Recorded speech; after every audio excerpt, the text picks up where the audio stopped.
average infantryman would know how to use it because he loaded from the front. You're going to reach in the cartridge box. You're going to pull the cartridge out. Yeah, one of those paper cartridges. You're going to tear it open with your teeth.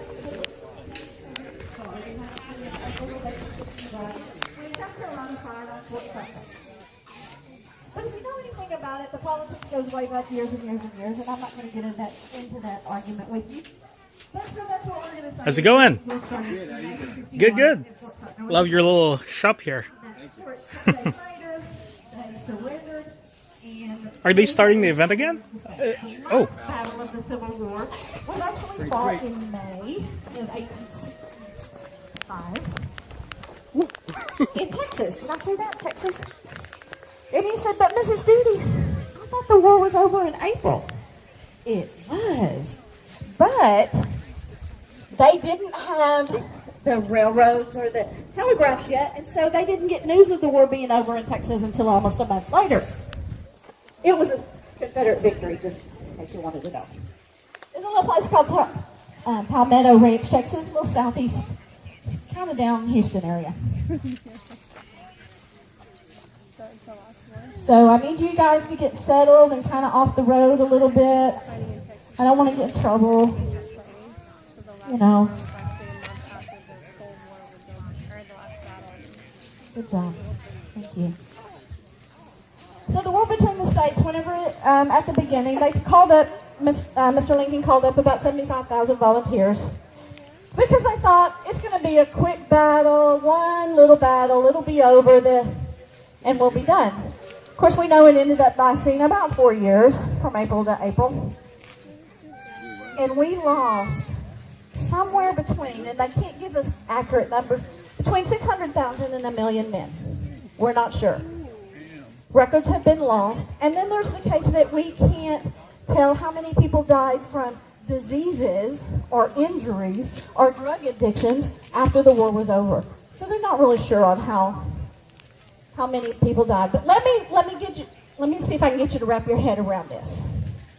So let's take the War of the American Revolution, the War of 1812, World War I, World War II, Korea, Vietnam, and the war that we're in today, and we're just now getting to the amount of men that was lost in the war between the states. That's phenomenal, isn't it? Does that just run chills through you? It does me. And then there was the livestock that we lost. Over 1 million in livestock, horses and cows and that effect.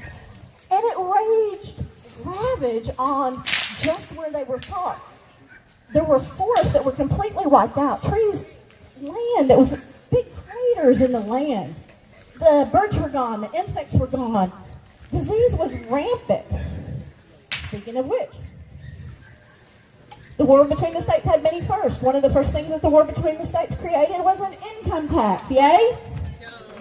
Yeah, me neither. The use of repeating rifles. Battles of ironclad ships. Trench warfare. You didn't know that, did you?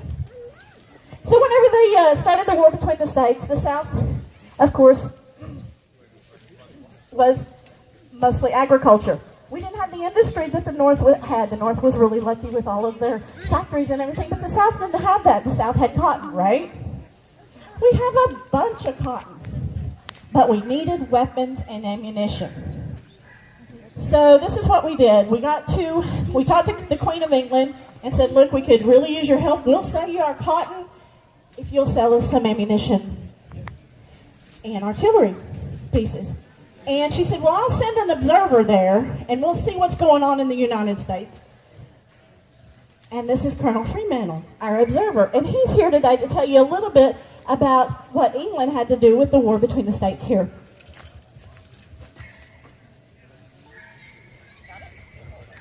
Thank you, Miss Doody. You said about the cotton. What you forgot to say is that you, in the South, didn't want to ship the cotton. Jefferson Davis placed an embargo on cotton and tried to force, blackmail might be a better word, England into recognizing the South by withholding cotton. Of course, in 1859 and 1860, the South had a bumper crop of cotton. We had 18 months' supply of cotton in our Lancashire mills.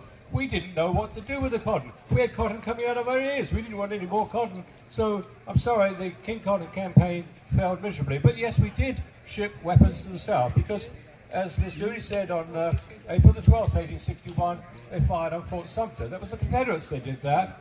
And at that time, they were at a fire on Fort Sumter.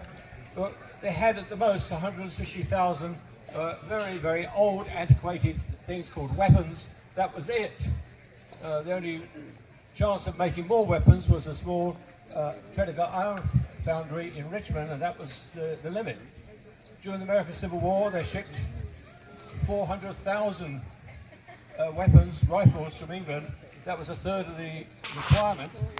But of course, rifles aren't much very good without gunpowder, so we shipped 2/3 of the supply.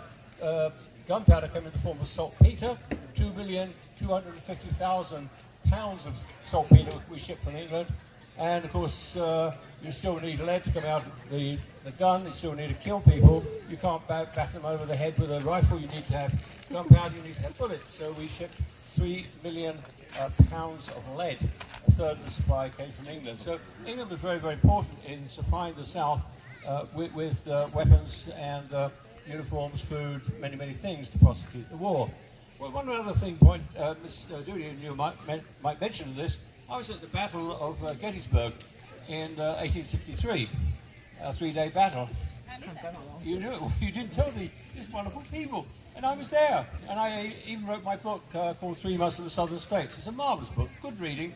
I should have promoted it here, but it's worth buying, it's good to read. But one thing that really struck me, Mr. Doody, was that on the 3rd day, you essentially had a Napoleonic charge. It was asinine, it was terrible. They just marched across a Napoleonic charge in front of what? Rifled ordnance. It was what we call a turkey shoot.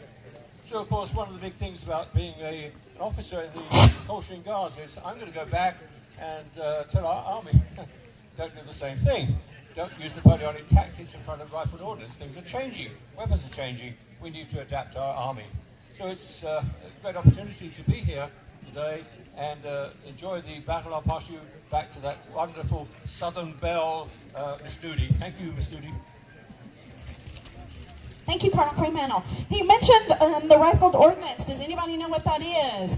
Let me explain it to you. A lot of the weapons that began the war with were smooth-bore weapons.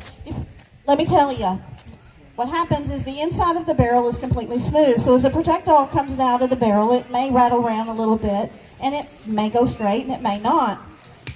Later on in the war, then we had rifled ordnance, which means that there were grooves cut on the inside of the barrel, and it makes the projectile come out in a spinning motion. Gives you more accuracy and quite a bit more distance. So that was the difference in that. We talked about then the progression of the weapons. In the beginning, of course, it was the single-shot muskets, and later on, the Union guys even actually got repeating rifles, so that was a definite benefit for them during the war. We talked about some of the first. One of the first things is that the doctors were using quinine in order to treat typhoid fever. The terrible thing about this is although that we had advanced quite a bit with weaponry, we had to advance in medical. So 3 of every 5 soldiers actually died from disease as opposed to a wound of some sort from being shot. It was rampant. After the battle, our doctor in the field hospital right back here will be showing how he treated someone who actually has been shot. So you might want to visit him afterwards. So we're going to go ahead and I think get started. It looks like they're getting ready. They're pretty much ready. So I'm going to be up and down. If you have any questions, I'll be happy to answer them for you. If I don't know the answer, I will find an answer for you. Again, my name is Mrs. Doody. I'm out here for you guys. If you have any questions, just stay off the road. I will be to you as soon as I can get there. Enjoy it. Thank you very much.